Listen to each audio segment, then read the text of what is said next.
Since Coloring Book Cafe offers digital coloring pages that you print on demand, a good place to start with is the paper you choose to print on. Now, there are types of paper made specifically for the medium that you want to work with. Now, this one here is specifically made for colored pencils.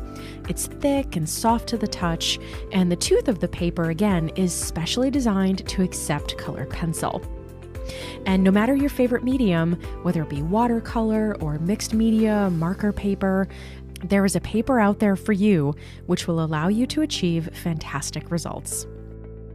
The next thing you'll need, and to me this is the fun part, is your medium itself. In my case, that's colored pencils. Now I have quite a few sets, some of which I've left in the original packaging, some I've put into these kind of pencil books, and some I've curated by color into these little bins that I have at my fingertips. Now, the pencils that you choose are completely up to you, and I encourage you to try some open stock from your art supply store to see what works best for you. Now, to keep track of all of these, since the color is rarely exactly as it appears on the shaft, I'm also fond of either downloading or making a color chart for your specific pencil sets. This will allow you to see at a glance the exact color that you're looking for. Now, once I've chosen my colors for a page, I usually put them down into this pencil tray. It stays right by my side while I'm coloring, and it keeps all of my pencils contained and keeps them from rolling right off the table. You're also going to want a pencil sharpener. This is the Prismacolor one, it's my favorite. It has a built-in shavings container, which keeps everything nice and contained, keeps all that little dust from getting all over your desk, and two different sizes for sharpening. Now, this particular model keeps my pencils nice and sharp and also reduces breakage. Every colorist's worst nightmare. Another item I always have on hand is a piece of scrap paper. This allows me to test out my colors, test out my layering combos or my overall palette on a scrap piece of paper far before I ever try them out on my coloring page. I also have a few bins of what I call extras on hand where I keep some accessories that I use often. Now, I always have a pencil on hand for kind of free form drawing onto a page, which a ruler also comes in handy for too. I also love these white gel pens and paint markers for adding in embellishments over top of my completed works. Some fine liners are fantastic for mimicking the artist's black lines on your coloring page in case I draw in anything of my own. A pencil extender is a must for when your pencils get super short. It allows you to maintain a very comfortable grip. Some metallic markers for more embellishments. And I always have some glitter on hand because glitter is fun, glitter is awesome. And my electric eraser. This is fantastic for removing color in those little oops spots. A large quantity of cotton swabs are also helpful to have on hand, and I use these to blend out my colored pencils, along with a few Prismacolor blending pencils, both of which I'll show you how to use in just a little while. And last but certainly not least, I like to use soft pastels in my coloring for some of the larger areas on a color page. They're soft and have a cloudy appearance, and you can even add colored pencil right over top of them. And I also have some spray fixative to lock all of this dusty pastel in place on my page. And that does it for our supply list. Now let's jump in and do a quick overview of some coloring techniques. The first technique I'll show you is layering, and that is the use of multiple colors overlapping one another in a particular area. Now, using one color alone is just fine, but if you want to up your skills, layering is a great place to start. Now, I'm particularly fond of what I call the gradient method, or if you'd like to think of it kind of like a beach wave where the tide is going out, each time that wave, or in this case a new color, goes onto the page, it never quite hits the line of where it ended before. So in practice, I like to place down a good portion of the lightest color that I'm going to be using in my gradient. And the trick to allowing your paper to accept multiple layers is light pressure. So try not to push too hard on your pencils here during any of these steps. Then I go back in with each color right over top of the previous layer, covering a little bit less surface area with each. Kind of, again, think of that wave kind of going out. And again, using that nice light pressure. Now, the other benefit of layering is that you can create brand new colors just by combining multiple individual pencils, far expanding the range of colors beyond those found in your pencil set. So if you don't have just the right color that you're looking for, try testing some combinations on a scrap piece of paper to see if you can create it. Now I'll demonstrate the next phase after layering your colors, which is blending them. And there's many ways to blend, but I'm going to show you 3 different methods because these are the ones that I use most often. So I've colored all 3 of these leaves with the same colors and the same approach. Then I'm going to use a different method on each so that you can see what the different outcomes are based on the blending method that you choose. Now on this first leaf, I don't need anything but the pencils that I've already used, particularly my lightest one. So I'm going to take that same lightest pencil and I'm going to cover right over top of my light colors using very light pressure and small kind of circular strokes. And what this does is push and pull the pigment, and I'm going to fill in all those little tiny kind of white gaps that your pencils sometimes leave. Now using this method, you get a very nice, very soft effect, and you don't have to use anything above what you've already used. On this next leaf, I'm going to use just a plain, dry cotton swab, the same kind that you might have already in your medicine cabinet. Now, using medium pressure and working in small circular strokes again, the fibers of your cotton swab will push and pull the pigment to fill in those gaps, much as they did before with the pencils. This is just using the tip of that cotton swab to do the work for you.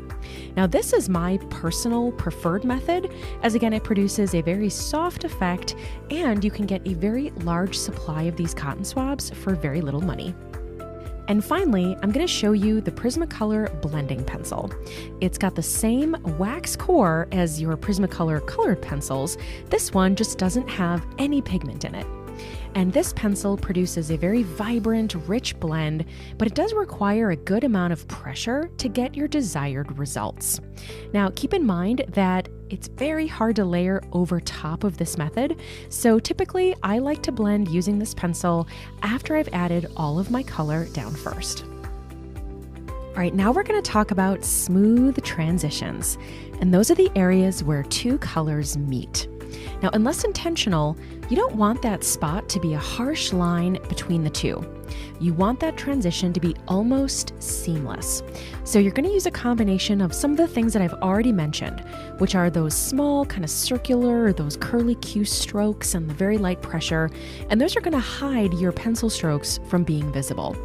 But you're also going to be using blending and the idea of feathering your colors together to integrate them. Now, the whole idea being is that you don't want to put 2 colors right up against one another and have them both terminate on that line, kind of where they touch. You actually want to create an area where they overlap, which is going to help you blend those 2 colors seamlessly together. And my favorite trick is to, in those overlapping areas, as you kind of move into the other area, you're going to use less and less and less pressure until it's almost non-existent, and then you're going to lift your pencil up and it's going to be a nice smooth transition. Moving on to highlighting and shading. Now, the biggest impact, I think, to give your coloring more a sense of realism is to add highlights and shadows. Now, these tell the onlooker that your objects are interacting and live in a world where light affects them and that the objects have weight. It really brings out that 3-dimensional quality. So I like to start with my highlight, and I first think about where my light source is coming from. It's either a source that's already kind of there on the page, or it can be a source that you determined that's off page, like the sunlight or something. And I think, okay, if the light is coming from this direction, what part of this object would the light hit? And for me, it's on this little gnome's hat right at the top left quadrant. And inversely, that creates a shadow in the bottom right quadrant, especially given that the tip of the hat is folded over, creating kind of an underside where not much light would be hitting. And once you've determined your light source, you're going to want to stick with it throughout the page. If your sunlight is hitting in that top left quadrant on another section of the page, you don't want it to all of a sudden be hitting from a different direction unless it's very clear that you have multiple light sources. So just something to keep in mind. And in terms of colors for your highlights and shadows, I either like to use a very light version of my color or even a cream color for my highlight.